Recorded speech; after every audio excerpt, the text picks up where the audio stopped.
together and not just in a vacuum at home, you know? Yes, this is so exciting. Look at all of those people. Man. And now here we are back in Seattle, the Museum of Flight. Again, people gathered there to show their kid. We see someone walking in the second row there. His first crewed launch to the moon. How exciting. That is exciting. Hello, everyone. Woo! Oh, that's so great.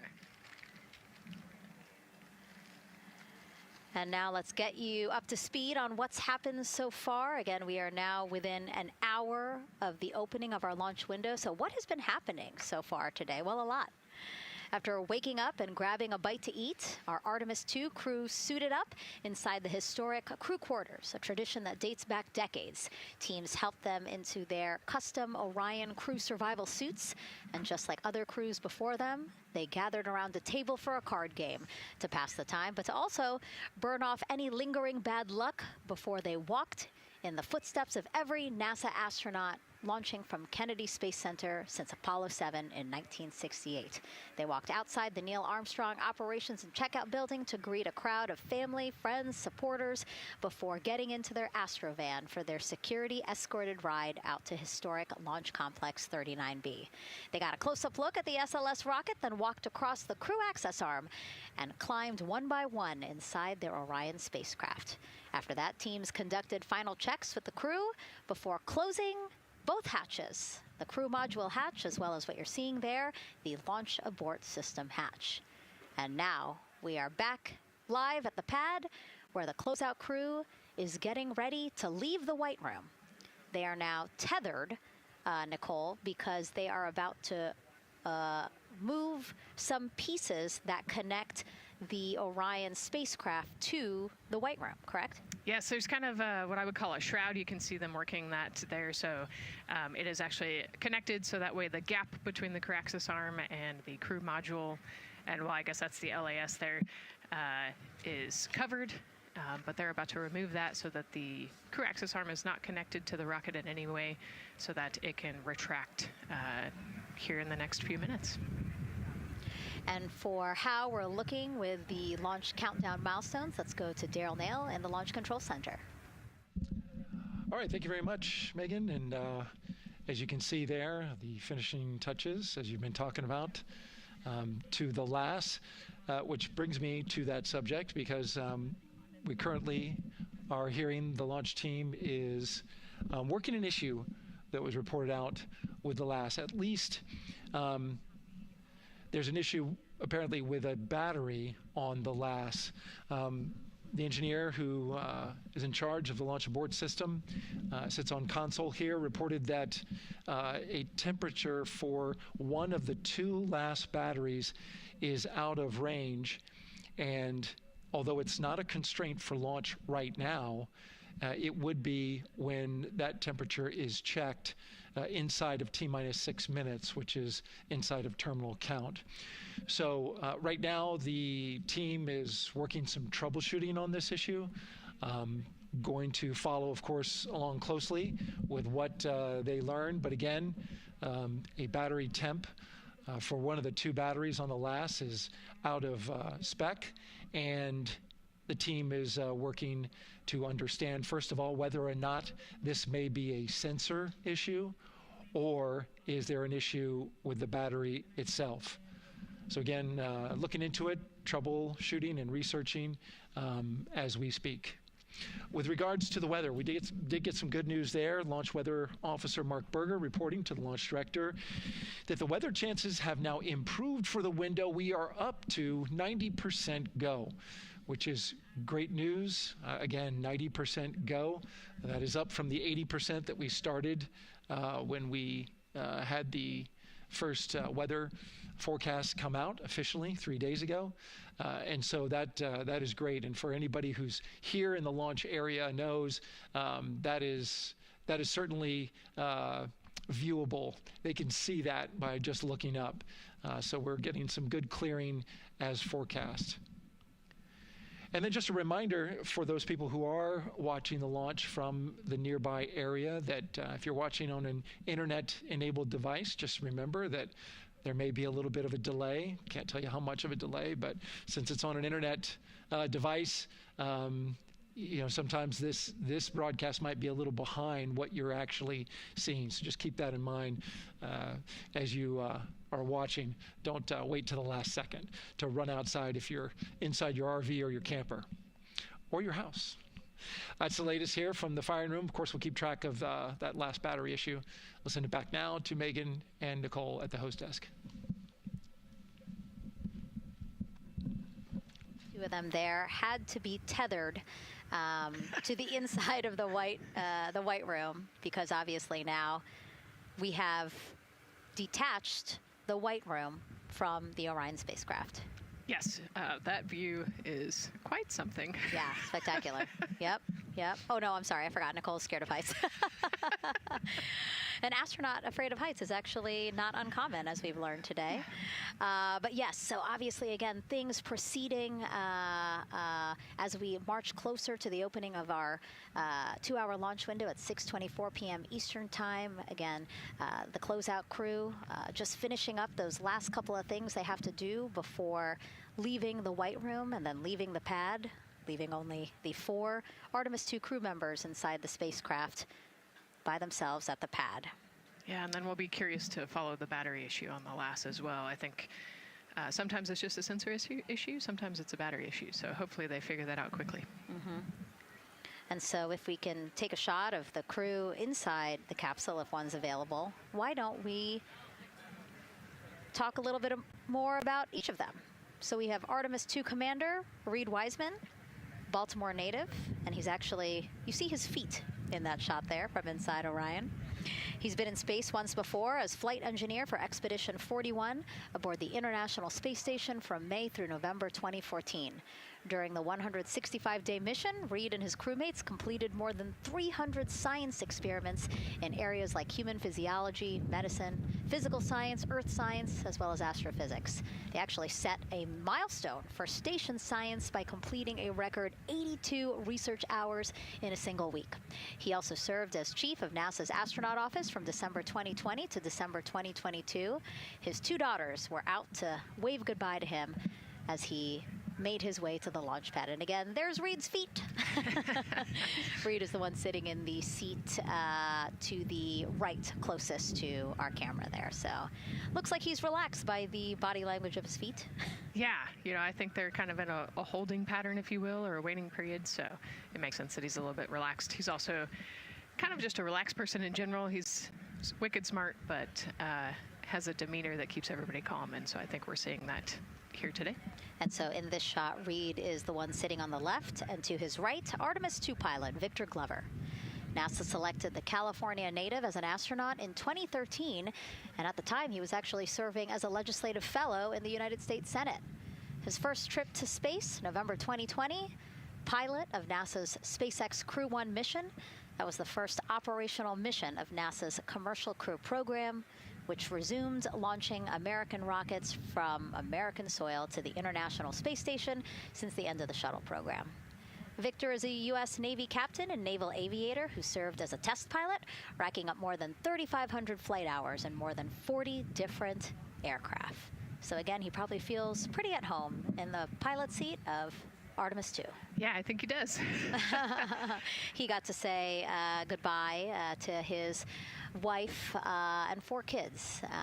Again, those were the family that he had here at Kennedy Space Center before the 4 of them drove out to the pad. Yeah, and you can see there, we talked about Victor's energy earlier, and you can see him working through, you know, pushing some buttons on the displays. Looked like he was pulling up a procedure, so he's following along and ready to go, looks like. And then mission specialist Christina Cook, sitting on the upper left-hand corner of the screen there, native of Grand Rapids, Michigan, was selected to the Astronaut Corps in 2013, same class as Victor, served as flight engineer on the International Space Station from March 2019 to February 2020. During that time, she set a record for the longest single spaceflight by a woman with a total of 328 consecutive days in space. How cool. She also participated in the first ever all-female spacewalk. And before becoming an astronaut, Christina helped build space science instruments and led scientific fieldwork in some of the most remote environments on the planet. Her hobbies include surfing, rock climbing, and community CDR, service, yoga, and photography. Go ahead, NCD. There's a couple of suppressed overvolt messages. We're going to go ahead and clear those off your screen. We see them and we copy. All right. NASA test director. We're still working here, trying to get through everything. So we're getting close, and then trying to talk that other issue that we just picked up a little bit ago. But I think work-wise, we're doing really well. Sounds good, NTD. We're doing great on board. Glad to hear it. NASA test director giving an update to the crew. Some messages flashed on their displays. Just wanted to say that they didn't have to worry about that. We're going to clear that. And that also just reassuring the crew, again, that they are tracking and working the issue with the launch abort system battery. Yeah. All right. And then first-time flyer, Canadian Space Agency astronaut Jeremy Hansen will fly to the moon as mission specialist on the Artemis II mission. The London, Ontario native selected as an astronaut in 2009. After that, he worked as Capcom at NASA's Mission Control Center in Houston. Capcom stands for Capsule Communicator and is the sole direct voice communicating with astronauts while in space. Jeremy also participated in training exercises, really cool ones, like living on the ocean floor off the coast of Florida to simulate deep space exploration for a week. In 2017, he became the first Canadian to lead a NASA astronaut class. He also enjoys getting out on a sailboat, rock climbing, and mountain biking. He has a wife and 3 children. And he's the one that you see bottom left-hand corner of your screen. I know, I'm trying to see what he's doing there. Christina's looking too. And so there is your Artemis II crew inside the Orion spacecraft. And this is actually the 7th time NASA astronauts will launch on a new NASA spacecraft designed for crew. And if you're wondering about the first 6 crewed test flights, here they are.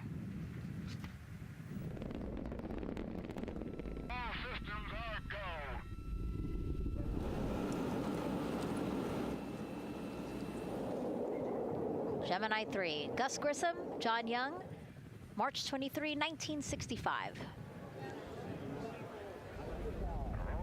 Apollo 7, Wally Schirra, Don Isley, Walt Cunningham, October 11, 1968. Space Transportation System, or STS-1, John Young, Robert Crippen, April 12, 1981. Then NASA SpaceX Demo 2, Doug Hurley, Bob Behnken, May 30th, 2020, followed by NASA's Boeing crew flight tests. Butch Wilmore, Sonny Williams, June 5th, 2024. And now, Artemis II with Reed, Victor, Christina, and Jeremy. It is really surprising, honestly, to hear that through all these decades, through all these launches we've had, this is only our 7th new vehicle that we're testing for crew. Yeah, you know, we have so many different missions that we think about and we talk about, but really 7 vehicles that we've tested and that we're flying. You know, I like to think of spaceflight really as a permanent test, right? We have, you know, hundreds of missions or so. You know, an airplane that gets tested and then flown has thousands of data points. And so really spaceflight is always going to be in the test field. And I think it's important to remember that, especially as we put humans on rockets that we never have before, or for the 7th time we start a new vehicle and a new mission. Just getting word now that White Room closeouts are complete. And so the closeout crew is preparing to leave the pad. It's exciting stuff. We are making good time, and the closeout crew is doing really well. 41 minutes, 43 seconds and counting until the opening of our window. And Artemis II is a 10-day mission that will send the 4-person crew on a journey around the moon and back to Earth. It will be a critical step towards future lunar and Mars missions.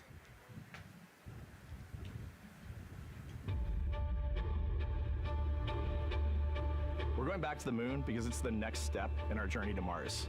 We need to go explore the moon. There's vast regions of unexplored areas with the coldest, darkest places in our solar system. This is a test mission, and when we get off the planet, we might come right back home. We might spend 3 or 4 days around Earth. We might go to the moon. That's where we want to go, but it is a test mission, and we are ready for every scenario as we ride this amazing space launch system and the Orion spacecraft. But another reason we're going back to the moon is to fulfill NASA's mission, which is to explore the unknown in air and space, to innovate for the benefit of humanity and to inspire the world through discovery. And when we succeed and when we accomplish the things that we set out to accomplish, that inspiration not only can set up new things to happen, but it also is a reminder in tough times that we're capable of doing great things when we work together. The thing I love about the moon is that it's not just a beacon for exploration and this platform of possibilities for incredible missions like this, but it has benefits. That's actually why we're racing towards it. Those benefits are really wide in nature. You have everything from innovation, technology development, not only for future missions going deeper into the solar system, but technologies that come back to Earth. You have inspiration, a whole generation of people starting this pipeline of STEM workers and manufacturers and operators that are excited to see what you can do when you work hard and you come together as a team. When I think about the four of us flying around the far side of the moon, seeing that Earth rise, taking images and video and sending them back to you, the feeling that I have inside is hope. We know that Artemis 2 is not the solution for humanity on planet Earth, but it is a contribution in the positive column. We hope that just for a moment that people will pause and say, wow, it's extraordinary when you look back upon the Earth with over 8 billion people, and you see this concrete example of what humanity can do, this extraordinary thing when we set big goals And CDR NTD. to achieve them.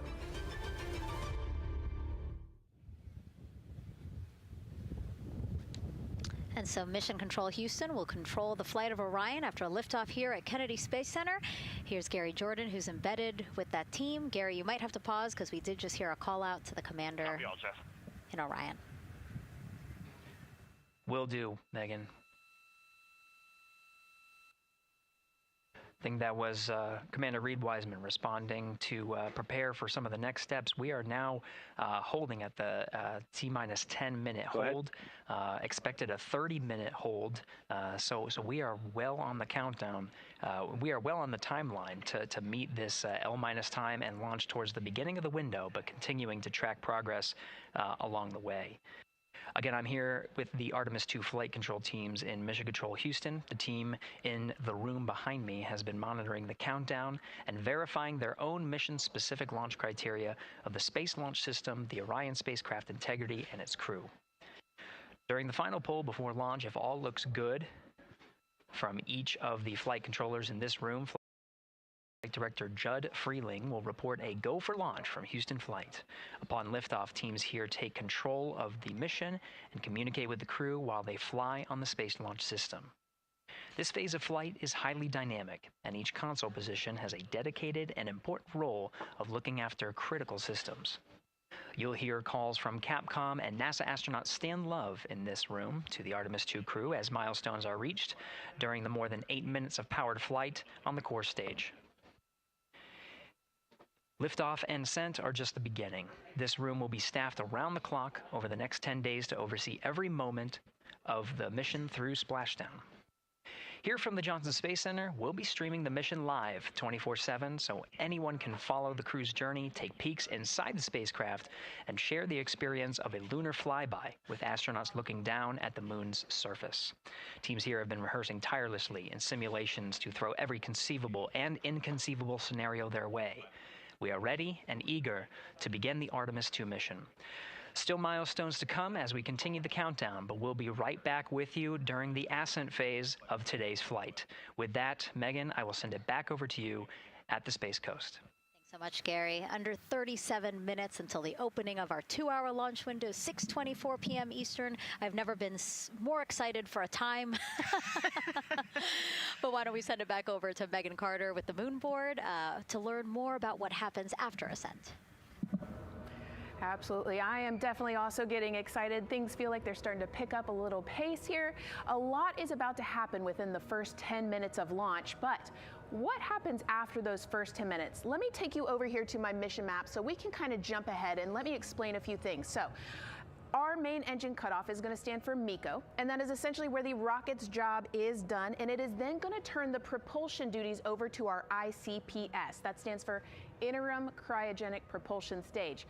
Don't try and say that too many times fast, but the ICPS is going to be right here, and that's our in-space propulsion.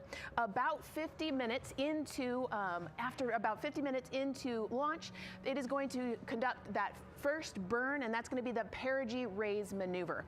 Essentially what that is going to do is going to raise the spacecraft from a lowest point of Earth just a little bit higher into space, and then they are going to conduct that nice path. It's going to set them on that nice circular path around the Earth. That's when they're going to start to be able to really check out this spacecraft. The Orion spacecraft is going to be able to, like we've talked about, be maneuvered by the crew. They're going to check out those life support systems, and communication checkout's going to be vital at that point as well, obviously. Then they will be conducting that another burn, and that's going to raise them just a little bit higher again. And then they will, it'll be about time for the ICPS to separate, and they will start another lap around the Earth as well. Now, the ICPS, but even after it separates, its job will not be done, because they will have the opportunity to conduct something called the proximity operations demonstration. And this is going to be really important for our future lunar missions, because the ICPS actually has a target on it, and the crew is going to have the opportunity to manually maneuver these spacecraft like we've mentioned and practice those docking maneuvers. Now, obviously they will not be docking for this mission, but that is again going to be critical for those lunar missions in the future. Now, all right, after that ICPS has separated and they've done that second lap, they're going to conduct 2 more burns. And what these burns are going to do is set them up to the high enough orbit and a fast enough speed in order to conduct the translunar injection. This is going to be that critical moment and that critical milestone where they are going to produce about 6,000 pounds of thrust. And this is that point that is going to take them out of low Earth orbit into deep space, and it's going to set them on that nice path towards that lunar flyby. And I know we have talked a little bit about why this could be a record-breaking flyby and journey to the moon. And with that, I'm going to turn it back over to Megan so she can tell us just why. Yeah, she's talking about the distance record set by the Apollo 13 astronauts in 1970. They were 248,655 miles away from Earth, and this Artemis 2 crew might surpass that on flight day 6 when they fly around the moon by more than 4,000 miles. Yeah, it's a long ways. It's tough to fathom 250,000 miles from Earth, right? I mean, space, the space station is only 250 miles, and so we're going, I don't want to do the public math, but we're going much further than that. But it's important, right? Because we want to get back to the moon. We want to see the surface. We want to see the far side of the moon. And the way we do that is by breaking distance records. Yeah, and the exact distance record depends on exactly when they launched, like the time, the day. So we'll learn more as we go into this 10-day mission with the Artemis 2 crew. But here we are, 32 minutes, 50 seconds and counting from the opening of our launch window. Feels really, really surreal here as more and more people come to gather on the press site lawn here at Kennedy Space Center. Why don't we take a look at this video that we have here? Some familiar faces who wanted to wish our Artemis 2 crew a safe journey. Reed, Victor, Christina, and Jeremy, you are the real deal. You're flying to the moon for all of us, and we are in awe. You're the true heroes. You are not just astronauts. You are pioneers, venturing deeper into the unknown. But you are not alone. We will be all cheering you on from planet Earth. Hey, I'm Victor Wembanyama, and I play basketball in the NBA. But I'm not only interested in shooting hoops. I'm also interested in shooting stars, dark matter, and all other types of astronomical phenomenon. And to the Artemis 2 astronauts who are shooting for the moon, I wish them good luck and Godspeed. Hi everybody, I'm Ryan Gosling, and I play a biologist who goes to space to save the planet in the film Project Hail Mary. But the Artemis 2 astronauts are going to space for real, and they will travel farther from Earth than any humans in history. Sending all our best wishes to the Artemis 2 crew. I just want to say how proud I am of each of you and how inspired you make me. But it's not just about me. Your mission is going to inspire future generations of scientists, engineers, athletes, and dreamers to do something that they never thought possible. Hey, it's Roy Wood Jr., and I want to wish the Artemis 2 crew a happy and safe journey to the moon, well, around the moon. To go around, I know what you're doing. You got to look for a parking space. This is to go around the moon, make sure it's somewhere to park, and then you park journey. Good luck. It's actually a really good way to explain what how this mission builds. Again, we are hoping to land astronauts on the surface of the moon in maybe 2 years. So yes, we are looking around the moon on this lunar flyby mission to see where we might park. Thank you, Roy Wood Jr. Okay, and as we look at this live view of the rocket on the pad, there is a spectacular place here at Kennedy Space Center to watch launch from, and that's the Banana Creek viewing area. Why don't we go back there where the crowd is excited, and Leah has the best assignment ever talking to people who are super excited about being here for Artemis 2. Oh my gosh, Megan, you talk about the excitement being palpable. I'm telling you, everybody here on pins and needles as we get just about half an hour away from launch. I've been walking around talking to people, and I'm just struck again and again by how many people are here from across the agency. I want to introduce you to just a small portion of the people across NASA who have been supporting this mission. Patty Ortiz, NASA Armstrong Flight Research Center, Orion Program. Orion. Kathy Graves, Glenn Research Center, Office of STEM Engagement. David Alexander, NASA Glenn Research Center, Office of STEM Engagement. Jennifer Becerra, Johnson Space Center, the Office of STEM Engagement. Here we go, right back here. Where are you from? I'm from NASA Glenn Research Center, Joseph Panakitis. Joseph, here we go. Wes Furman from APL. Maria Arredondo from Headquarters, Next Gen STEM. Mark Robinson, Stennis Space Center, Commercial Space.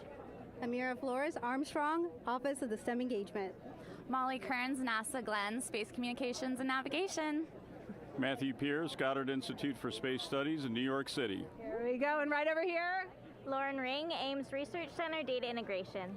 So we're coming together. We're one big NASA team, one big NASA family, and we have one major message before we launch tonight.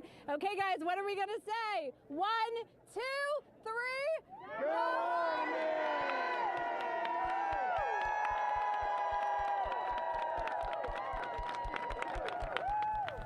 Oh my gosh, that made me so emotional. That was so inspiring to see. I mean, wow, yeah, that was great. I mean, just to hear everybody say their position, what they're doing to support this mission is amazing. And I'm sure this was something that really rang true and resonated with NASA's Administrator Jared Isaacman, again, to see the workforce come together to do the work and then to be here for launch. So why don't we actually go over to him now with our Jasmine Hopkins at one of our other viewing locations. All right, Megan, thank you so much. The energy here on the balcony is honestly becoming electric as we get so close to launch. And now we are thrilled to welcome NASA Administrator Jared Isaacman. Jared, we're really entering a golden age of exploration. How will Artemis 2 set the pace for the coming years? Well, I mean, Artemis 2 is the opening act, right? This is the test mission. This is getting very comfortable with the SLS rocket, the Orion spacecraft. No humans have ever flown on this before, right? And we're going to put it through its paces. We'll go into Earth orbit for a little bit, make sure Orion's doing okay, and then we are sending them, right? We're going to send them farther into space than any humans might have gone before, 250,000 miles away, and it's going to set up for the subsequent missions. That's why we're going into the golden age of science and discovery right now, because you're going to see a moon rocket launch in 2027 when we do our testing with the lander. We're going to go for the landing on Artemis 4 in 2028, and in parallel, we're going to build the moon base, right? And that is going to be filled with science discovery and tech demonstrations that's going to support the enduring presence we're trying to create on the surface. Absolutely. So honestly, history-making years ahead of us, you know, with Artemis 3 and 4. But first is Artemis 2. What will be our single greatest takeaway from this mission? Well, I'll tell you, I mean, after ignition, to me, the moment that I'm going to be most excited for is splashdown. There's no question about that. Good shoots coming down off the West Coast. But look, I think the takeaway from this is gaining extreme comfort in the Orion spacecraft, right? I mean, this is very different than what we've done for more than a half century, right? I mean, the velocities that spacecraft is going to re-enter at, it's going to be new territory for us. We want to get our arms around that completely. So I would say the performance of SLS plus Orion is everything on this one. We want to make sure we do it in as a safe way as we possibly can, understanding what we are undertaking right here, bring our crew back, learn as much as we can from the vehicle, set up for Artemis 3 in 2027. Right. And Administrator, we've actually had a pretty young audience today here, some kids running around the balcony. How do you hope Artemis 2 inspires that next generation? You know, I talk about this all the time. Like, you know, one of our overarching KPIs that we should always be tracking is the number number of people living and working in space. Well, you know what's another strong number 2 on that one? It's the number of kids that are dressing up as astronauts for Halloween so that they grow up, that they're inspired to want to join in this grand endeavor, whether they come work with us here at NASA or they join in industry, but they're helping humankind venture out farther, pursue all the secrets of the universe. Yeah, I think we'll see a lot of kids dressed as astronauts this year. And finally, Jared, you've really made it a personal mission to get to know the people behind the work at NASA. Do you have any final thoughts, any final words before today's history-making launch? Yeah, well, one, I want to express a lot of appreciation. I'll tell you what, the 4 astronauts on top of Artemis 2 know this. It takes an army to pull a mission together like this, right? Across all 10 of our centers, all of our commercial partners, the international partners that come together to make this possible. My sincere appreciation for everyone who is currently working the mission right now, so getting them ready for launch, that will be watching over them in mission control, recovering this crew when they splash down off the West Coast. I have complete trust and confidence in your abilities. And everybody else who's not directly working on Artemis 2, Artemis 3 is coming up next year. When this mobile launcher gets back in the VAB, we're going to start stacking. Wow, plenty of excitement ahead of us. Jared Isaacman, thank you so much for being here. Thank you. Thanks for being here. Of course. All right. And with that, let's get back to the countdown with NASA's Megan Cruz.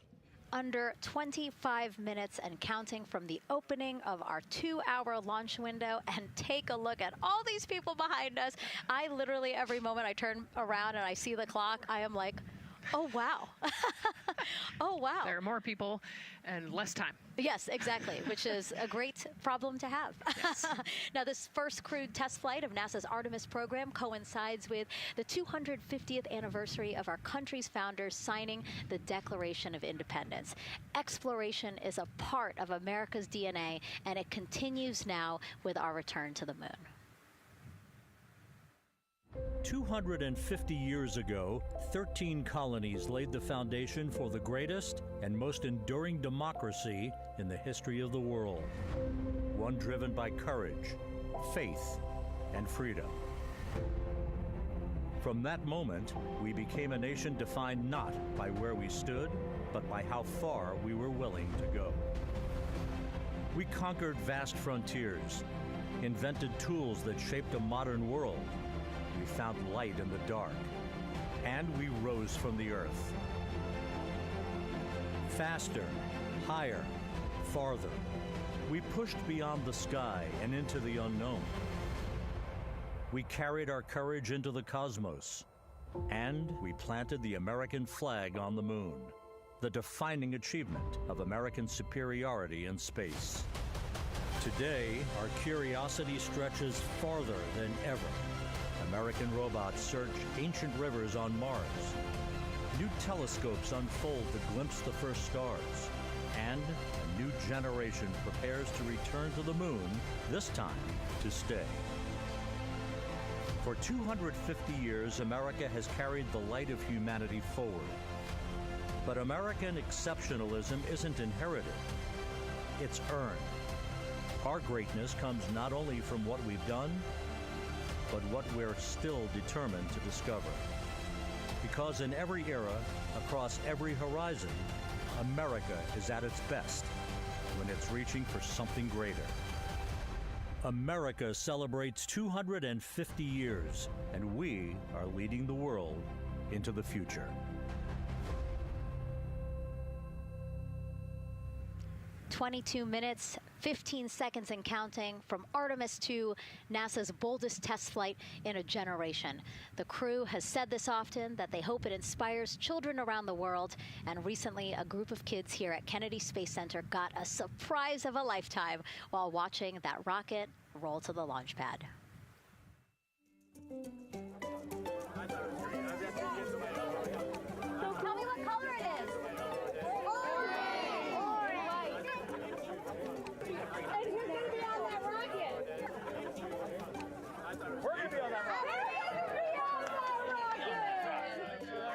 I could make it a little bit longer. Did you see it? Okay, so everybody's looking at the rocket because it is kind of cool and impressive. One of the coolest things happening over there right now, though, is it's on top of a giant tractor. Doesn't all food come in like tubes? It's in these like little plastic bags. You have to like rehydrate it. Sushi. There's not. I haven't seen sushi in space. It's probably hard to keep that back. Sushi mashed together. My favorite part was this one little girl. She had a question. She had patiently held her hand for a long time, and Christina turns to her and says, "Okay, what's your question?" She just goes, "I forgot." It was like, that's a perfect little kid moment. I just love. Wait, are you my mother's cartoon astronauts? What? Say that again? Never mind.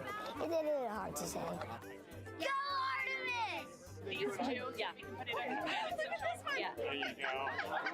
I like your dabbing astronaut back there. It's just so fun to see the enthusiasm, the energy, and a little bit of chaos. 3, 2, 1. Wasn't that so cute?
2. No podríamos estar más orgullosos de ser parte de la misión de Artemis 2.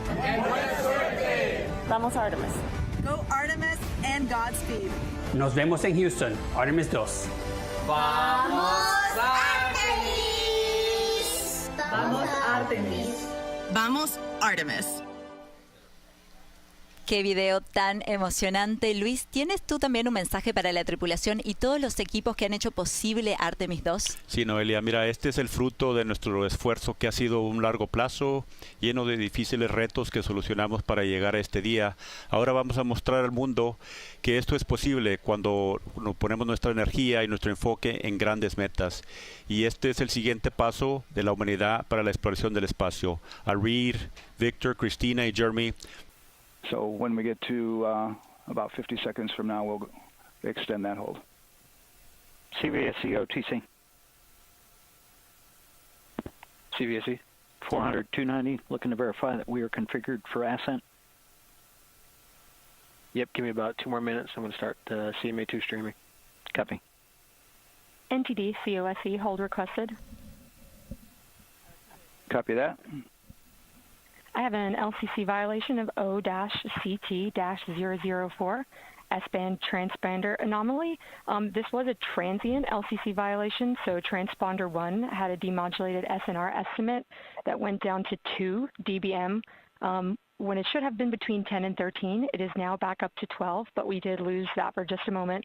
It does not appear that we lost our bit sync or carrier lock, which would be indicative that we lost our lock with the vehicle. So at this point, recommendation would still be go. However, we do have a pre-planned contingency procedure if we want to look at that. But again, this is transient, so we're back in a nominal range. All right, let's see, LPE NTD. Yeah, we're not seeing that hit, so I guess the question for COSE, was that less than 3 samples? Is that below our persistence?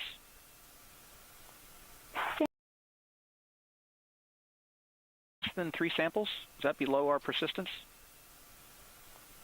Stand by, let me look. It did look like it did persist for several seconds on mine, but let me take a look at the number of samples.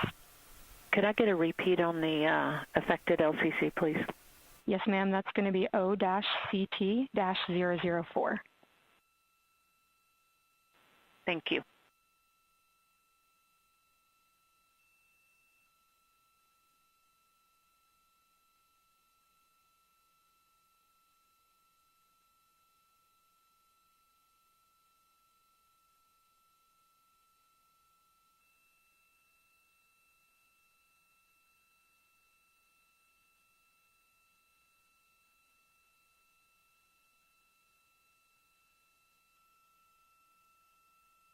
Yeah, us taking a look at the data right here, looks like that was a single sample. Yeah, copy that.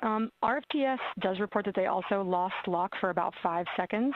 So I would love to ask KUS and see if they also lost lock with the vehicle for any extended amount of period.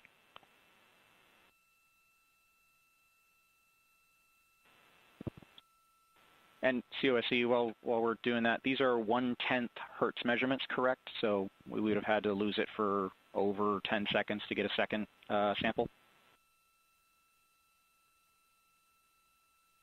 Yes, sir, that's correct. It is 1/10 hertz. Yeah, so from our perspective, the allowance is effectively up to 30 seconds, up to 3 samples based on the 1/10 hertz. I would agree with that at this point. Copy that. We're checking with KUS on 232. I don't think they have 212 access. We're trying to verify, but it sounds like they have a loss of lock as well.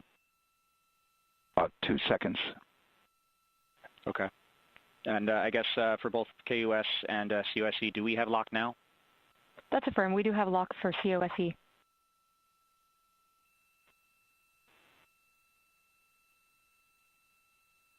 Yeah, so from the integration console perspective, we did have a temporary loss there within the allowable, and per the requirement, let's go. And this is Houston Flight. We have lock and we have good telemetry here in GSE. And KUS is reported to they have good lock now. So with all of that, OSC, then are we in a go configuration per your LCC? Yes, sir. Recommendation would be go. Right. LP, you concur with that? Yes, sir. LP concurs go. And launch director? Yes, sir. Launch director concurs. Go. All right, and I'm going to go ahead and just verify everybody has everything else complete, launch director, and if we do, we'll be ready to pick up the poll at that time, unless there's something else that you're aware of. No, sir. Let's verify all our work is complete, and I would like one last check of our constraints list. All right, let's see. OTC, are you still waiting for ComConfig, or are you complete? That is with affirmed, everything? sir. Okay, is that your only open item? Yeah, OTC, this is CVSC. That 400 step 290 is complete. Copy. Okay, so OTC, you're complete with all of your work? That's affirmed. All right, copy that. STC? STC is complete. And GTC? GTC is complete. Okay, excellent. All right, and LPE, just want to verify we have no open constraints at this time. No open constraints. We have a clear board, sir. Okay, tracking the same here. And launch director, with that, we are clear and ready to pick up the launch readiness poll with your go. All right, sir. I am go for the poll. All right. And for all personnel, this is the NTD conducting the Artemis II launch readiness check. Verify ready to resume count and go for launch. OTC. OTC is go. STC. STC is go. GTC. C's go. MCO. CO's go. Safety Console. The Safety Council is go. LPE. LPE's go. RTD. RTD's go. Houston Flight. Houston Flight is go. ROC. ROC is go. And CDR. Cruise go. Copy that. Thank you, Reed. And Launch Director, NTD, our launch team is ready to proceed at this time. All right, NTD, I copy all. At this time, I'll perform my poll.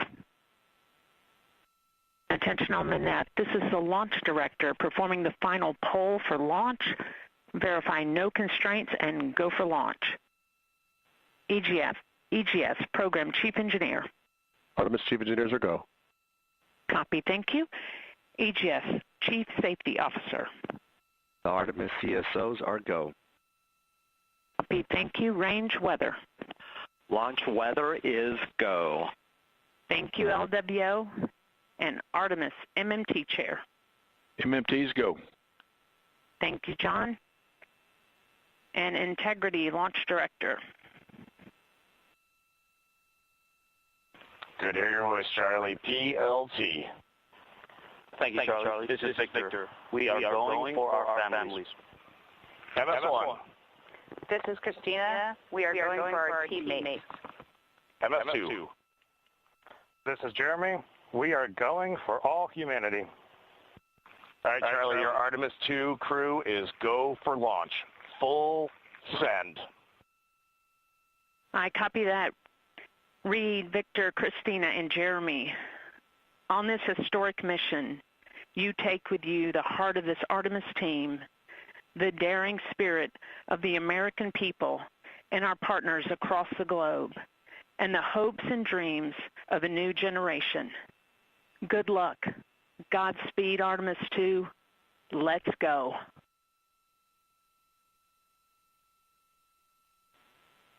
And NTD Launch Director.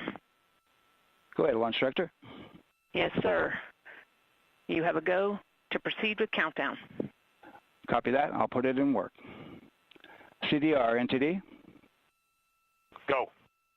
Your advisors and initiate short purge per your EPROC 10.1.1, steps 8 and 9. Están listos para pick up their clock. 10.1.1, 8 and 9 going to work. Copy.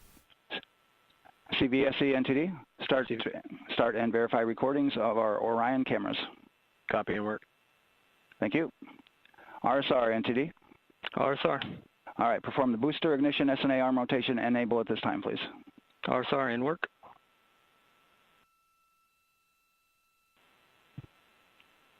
Booster ignition SNA arm rotation enable complete. Copy that. Thank you. Integrity crew, close and lock visors.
short purge.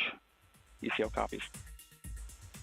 And for all personnel, once we get that short purge verification, we'll verify that we are clear to go, and then we'll proceed with the terminal count.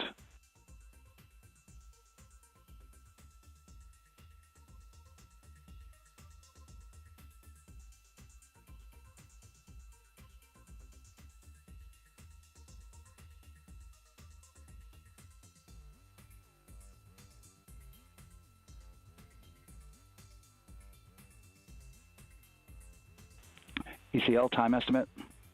About a minute. Copy.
Entity CCL 212, short purge initiations verified.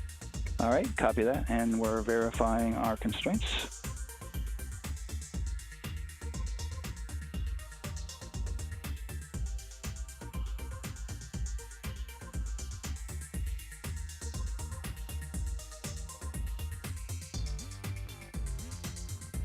All right, and we're clear from cutouts.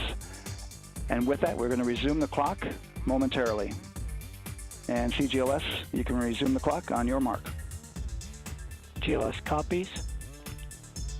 3, 2, 1, mark. GLS mainline has been initiated. T-minus 10 minutes and counting.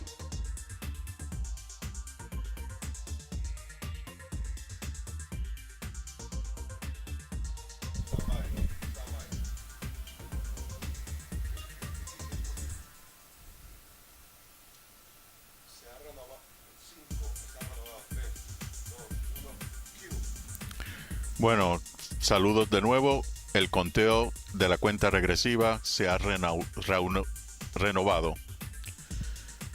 Desde los 10 minutos en adelante, la computadora de vuelo del SLS toma control del conteo terminal, con los ingenieros siempre monitoreando listos para intervenir si fuera necesario. En estos momentos se están presurizando los tanques de hidrógeno y oxígeno líquido. También se están preparando para retraer los brazos del servicio de la torre que proveen electricidad, propelentes y comunicaciones uno por uno. Van a ver que durante el despegue los brazos que sostienen los umbilicales soltarán el cohete y van a girar en dirección de las agujas del reloj.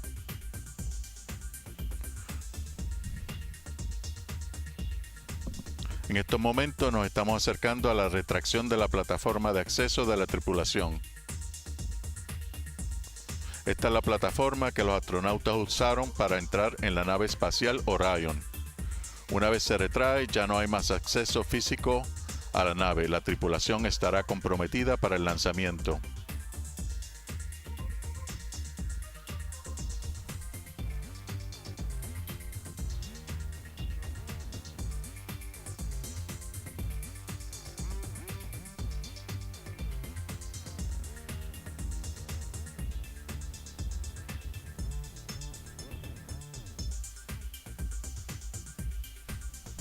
GLS is go for crew access arm retract.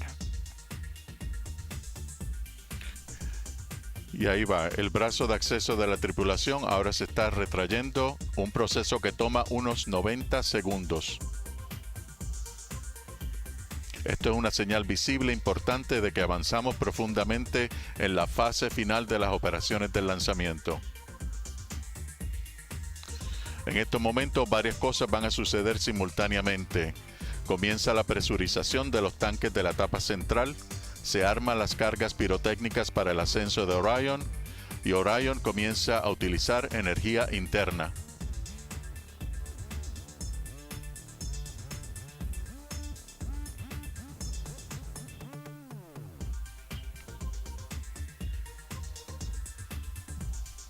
Y también termina el reabastecimiento de hidrógeno líquido de la etapa central.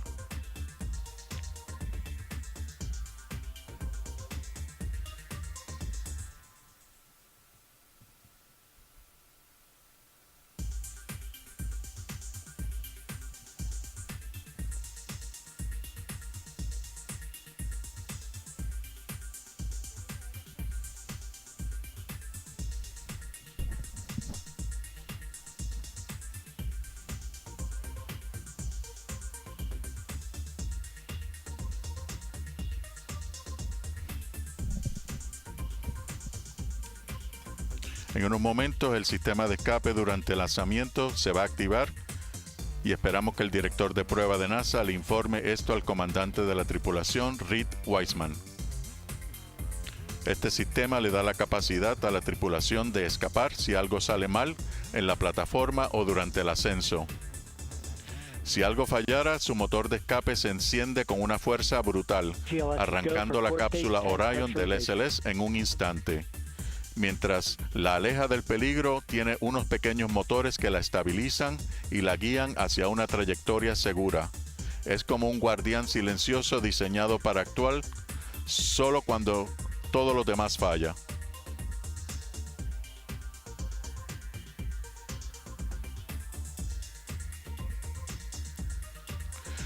Y ahora se activa el sistema de terminación de vuelo, que lo conocemos como FTS por sus siglas en inglés.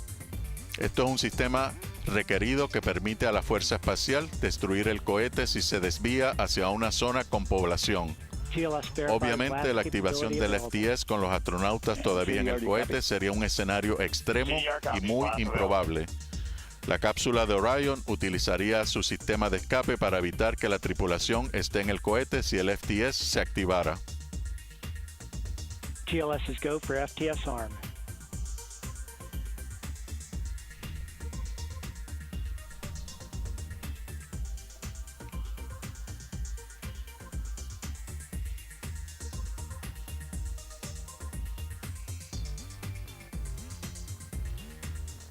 GLS is go for LH2 high flow bleed check.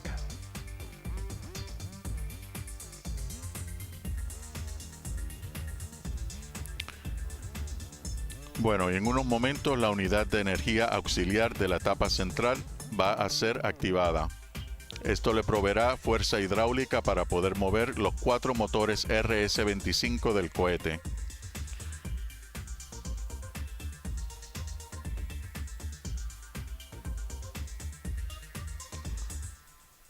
Ahora puede proceder la prueba de control vectorial de los motores, que está pautada para los T-2 minutos y medio. Aquí es donde verán los motores moverse.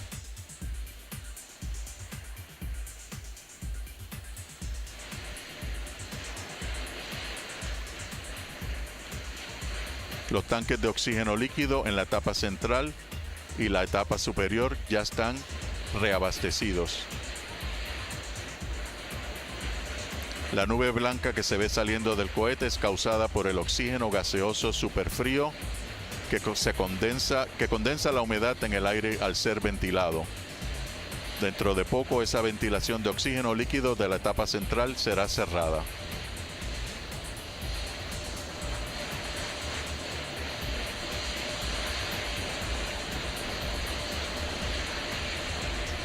GLS is go for purge sequence 4.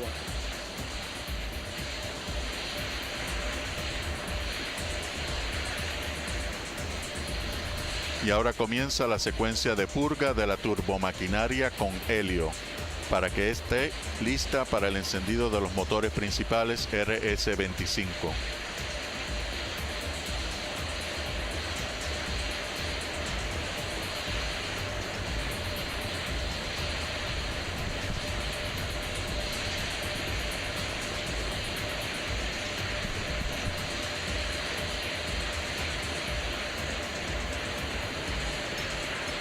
Y comienza la prueba de control vectorial de los motores. Ya ven cómo se mueven.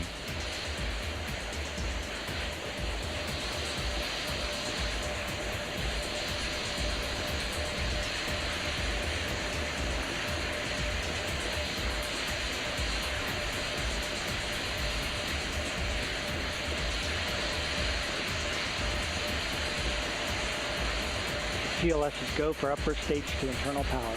Y la etapa superior y los cohetes propulsores sólidos comienzan a utilizar energía de su batería interna.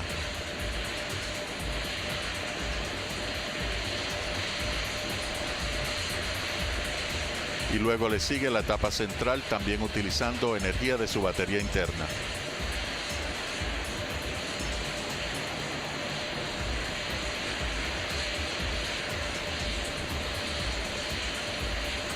GLS is go for core stage to internal power.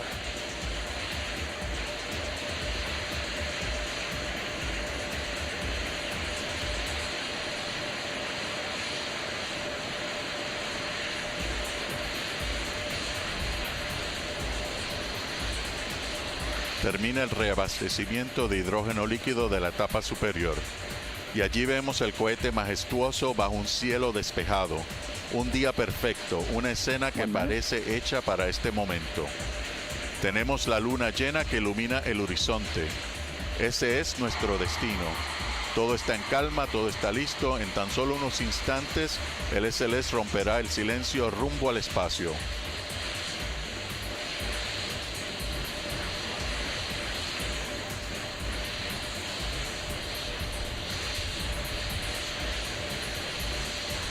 GLS go for ALS.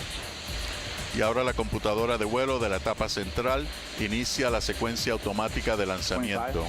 El equipo de lanzamiento ya no puede reiniciar la cuenta regresiva. Si se detiene ahora, se termina el lanzamiento por hoy.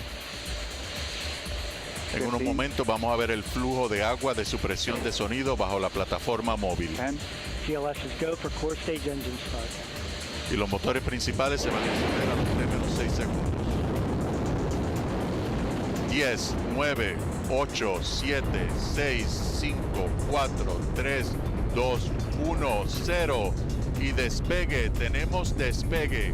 Artemis 2 despega con fuerza deslumbrante. Los astronautas Reed, Víctor, Cristina y Jeremy ascienden llevando los sueños de toda la humanidad, reabriendo el camino hacia la exploración de la Luna y hacia un futuro en el que nuestra presencia allí será permanente. Integrity, AMT high.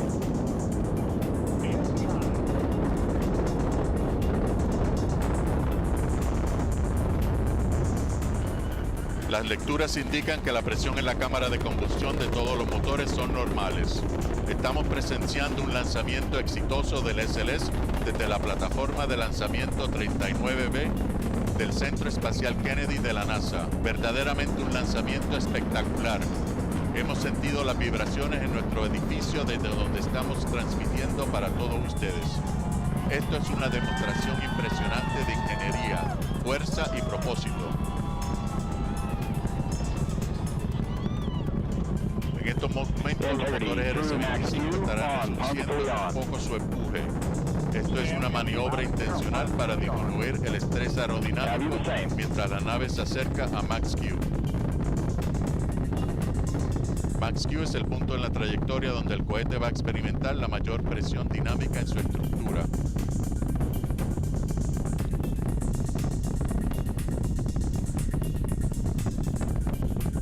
Al bajar un poco la potencia, el cohete atraviesa esta zona crítica con mayor seguridad.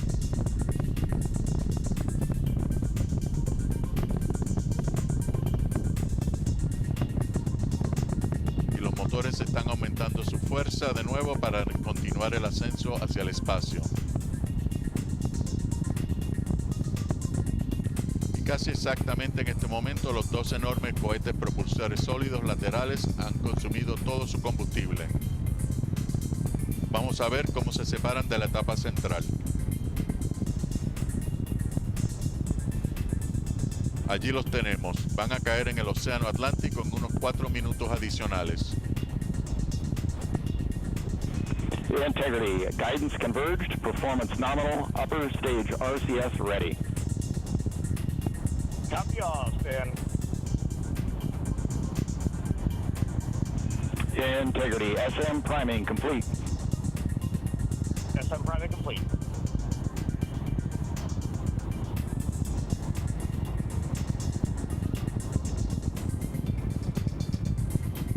Y y el cohete SLS ya ha superado la parte más densa de la atmósfera y las cargas aerodinámicas han disminuido drásticamente. El sistema de escape de lanzamiento se separa del tope del cohete en una maniobra controlada, porque ya no es necesario para proteger a la tripulación.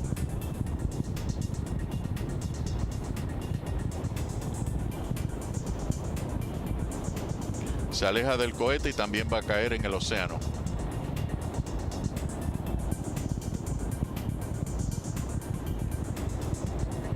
Houston integrity, good last jettison, great view. Copy jettison, Team Eco 8+02. Y en unos momentos también se van a soltar las 3 cubiertas que protegían. And Houston has you loud and clear on TDRS at the common line. Outstanding, Stan. We have you the same.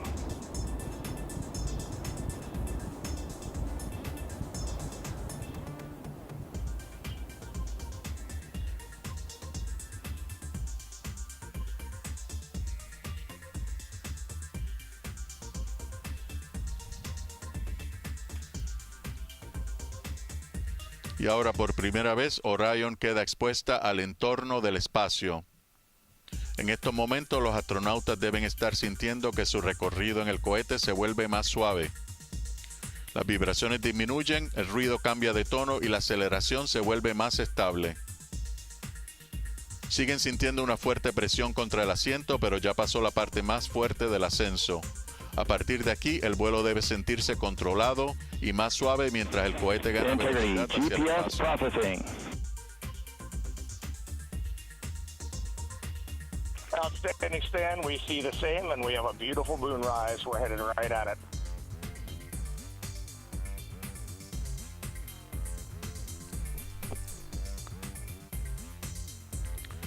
La etapa central continúa operando con eficiencia máxima.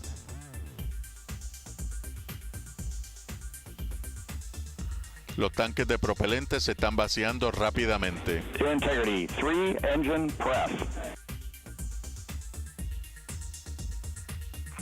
Mientras el vehículo asciende, la masa del cohete va disminuyendo por el consumo del propelente.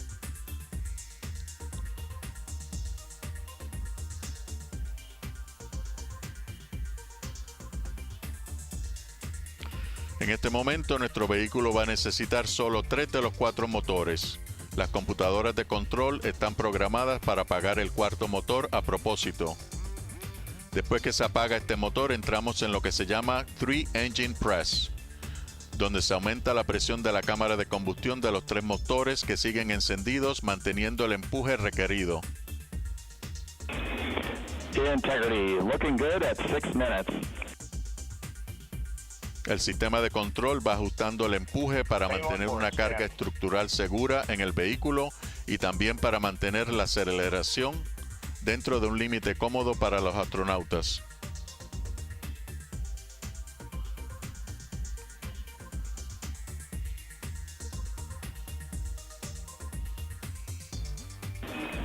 Integrity, expect nominal shutdown. Integrity copies, nominal shutdown.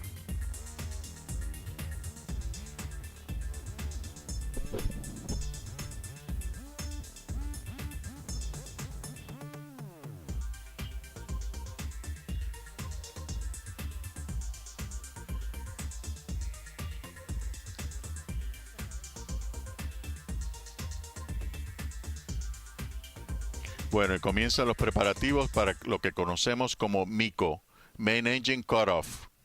Es aquí donde se van a apagar los motores RS-25 de la etapa central de manera controlada.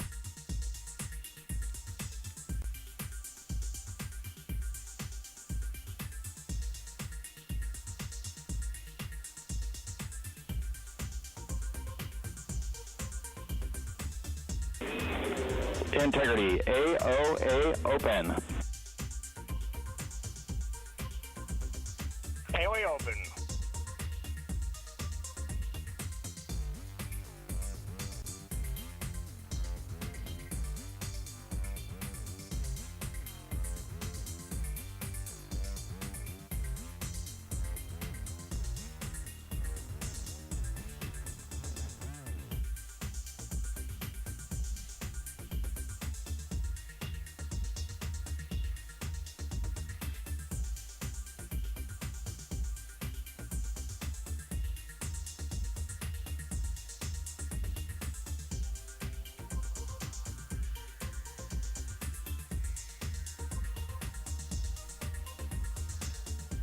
Bueno, y tenemos Mico. La etapa central ha cumplido su función y en estos momentos la etapa superior se desprende del enorme tanque anaranjado y va a estar tomando el control para la siguiente maniobra orbital. En este punto la tripulación ya está oficialmente en el espacio. Bueno, y hasta aquí llegan mis comentarios. En unos momentos esperamos que la etapa superior se encienda un par de veces para ajustarse a su órbita correcta. Con Artemis 2, la humanidad vuelve a extender su mirada hacia la Luna con propósito y determinación. Hoy hemos presenciado un momento que va a definir una nueva era. Y ha sido un verdadero honor compartirlo con ustedes. Bueno, que esta misión nos recuerde que el futuro no se espera, se construye. Y a los astronautas les deseamos un viaje seguro. Gracias por recordarnos que la humanidad avanza cuando alguien se atreve a dar el siguiente paso. Adelante Artemis 2, siempre adelante. Regresamos con ustedes, Noelia y Luis. Muchísimas gracias, Hamilton, por traernos la narración de este momento tan espectacular que acabamos de presenciar en persona. Luis, ¿cómo te sientes? No tengo palabras, tengo una emoción tremenda, tengo un nudo en la garganta, mi piel chinita.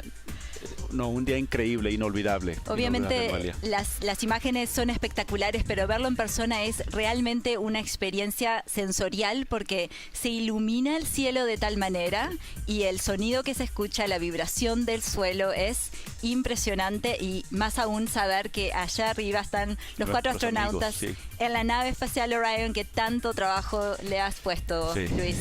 Increíble, increíble. No tengo otras palabras más que decirte eso. O sea, no puedo creer que estamos en este día. Llegó por fin. Fue muchos trabajos, muchos días y horas en el equipo por todos lados del mundo, con partes y sistemas que vienen de otros países. Y aquí está todo funcionando bien hasta ahorita. Se te están por caer las lágrimas, ya lo veo. Un poquito. Honestamente, vivirlo aquí además es como una experiencia colectiva realmente, porque la gente se reúne alrededor del reloj de la cuenta regresiva, donde se ve perfectamente el cohete a punto de despegar. Se escuchan gritos, la gente se abraza, llora, filma, obviamente saca sus fotos, pero es realmente un momento inolvidable. Increíble. Y lo cierto es que el lanzamiento de hoy pasará a los libros de historia e inspirará a muchas generaciones futuras. Luis, por favor, danos ahora un repaso de lo que va a suceder ahora. Mira, un repaso general será que vamos a estar 24 horas en una órbita cerca de la Tierra. Vamos a verificar todo el funcionamiento de los sistemas que son requeridos para la función de la nave y que nuestros astronautas estén bien. A las 24 horas vamos a encender el motor que tenemos aquí abajo. Y ese es la inyección lunar que nos va a mandar directamente a la Luna. Son 4 días para llegar ahí. Ya va a ser el sobrevuelo por la parte trasera de la Luna, el lugar lejano de la Luna, donde vamos a poner ojos humanos por primera vez de ese lado de la Luna. Y como dijimos hace rato, la Luna se va a ver más o menos como del tamaño de un baloncesto estirado en un brazo.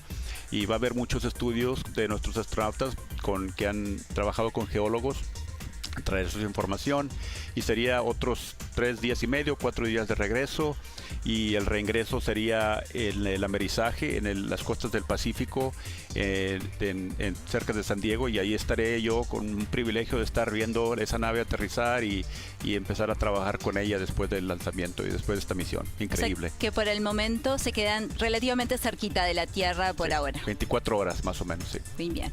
Artemis 2 marca el regreso de la humanidad a la órbita lunar en más de 50 años y es un paso crucial en nuestro objetivo de sentar una presencia permanente y sostenible en la Luna para llegar con astronautas a Marte en el futuro. Le deseamos lo mejor en este vuelo espacial a la tripulación. Rick Weissman, Victor Glover, Christina Cook y Jeremy Hansen. Vamos a estar esperando con ansia las imágenes que nos envíen desde las cercanías de la Luna. Luis, ¿qué es lo que más te entusiasma a ti en este momento? Mira, he tenido una imagen ya por 2 años, imaginándome a Reed, Christina, Victor y Jeremy viendo por la ventana cuando están alrededor de la Luna con unas sonrisas muy grandes, tomando muchas imágenes y fotos. Pero la verdad, esto lo que me entusiasma más es que metas como estas, que son grandes, llegan a equipos a trabajar juntos y a hacer grandes hazañas, y ojalá que estos estos eventos inspiren a niños y niñas en un futuro a convertirse en astronautas, ingenieros, físicos, geólogos, porque ellos son la siguiente generación que necesitamos para seguir explorando el espacio. Muy bien, así que a los niños y niñas que nos estén mirando, un mensaje muy importante de Luis.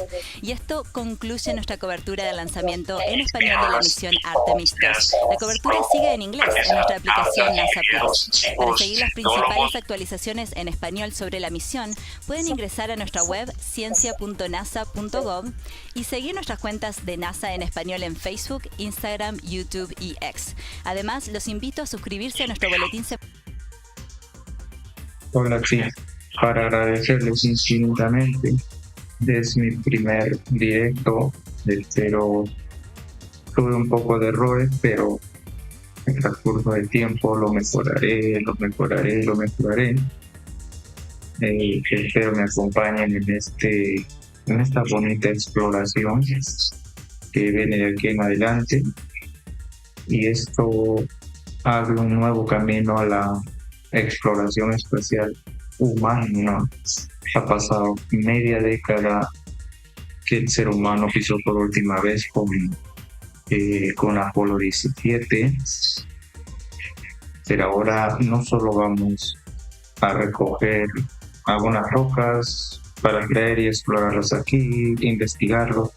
Ahora no, ahora vamos a quedar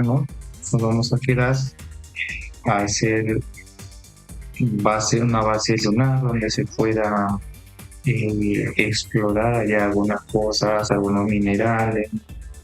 Y yo creo que ir a la luna no solo es, como dicen, un capricho de algún presidente. No creo que mucho en el tema político, pero ir a la luna es un avance tecnológico inmenso. Sí, yo creo que muchos países se han unido a esta causa para poder lograr ir a la luna de nuevo, quedarnos ahí. Y yo creo que estando allá en la luna vamos a investigar muchísimas cosas que pasa allá que aquí no se puede. Como vuelvo a repetir, es un primer directo que tengo en mi canal. Espero me acompañen en un futuro que viene. Vendrán muchas cosas más en este canal. Estaremos siguiendo paso a paso todo el trayecto de Artemisa hasta llegar a Berlín. Será tanto la ida como la vuelta. Muchísimas gracias por los que me vean en definido. Y nada, me despido y estaré comentando en mis redes sociales cómo va el avance. Adiós, cuídense y un abrazo.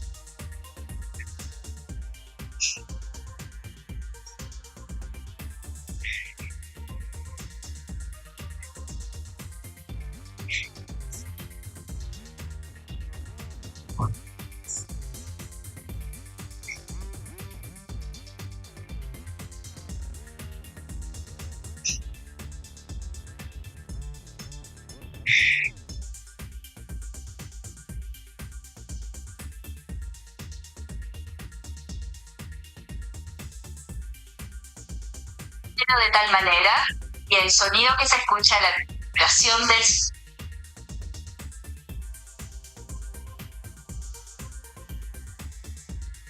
yo creo que estando allá en la luna vamos a investigar muchísimas cosas que pasa allá que aquí no se puede.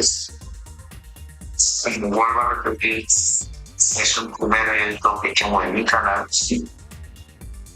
Espero me acompañen en un futuro que viene. Vendrán muchas cosas más en este canal. Estaremos siguiendo paso a paso todo el trayecto de Artemisa hasta llegar a Berlín. Irá dando la ida como la vuelta. Muchísimas gracias por los que me vean en el definido.